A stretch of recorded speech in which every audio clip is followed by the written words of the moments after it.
الشيخ محمود خليل الحصري اللي لسه لحد النهارده بنسمع صوته الشجي بيتلو القرآن.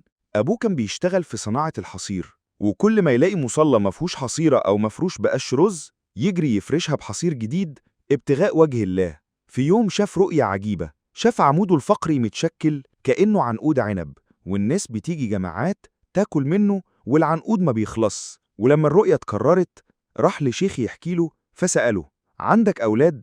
قال له: عندي محمود عنده 2 سنين. فرد عليه الشيخ: ألحقه بالأزهر، الولد ده هيكون ليه شأن كبير. وفعلا دخل الحصري الأزهر وختم القرآن وعنده 8 سنين بس، وبقى أول واحد يسجل المصحف كامل برواية حفص عن عاصم، ورتل في الكونجرس الأمريكي وفي الأمم المتحدة وعلى نهر التايمز في لندن. رحل سنة 1880، لكن لحد النهاردة صوت الشيخ الحصري لسه زي عنقود العنب اللي ما بيخلص.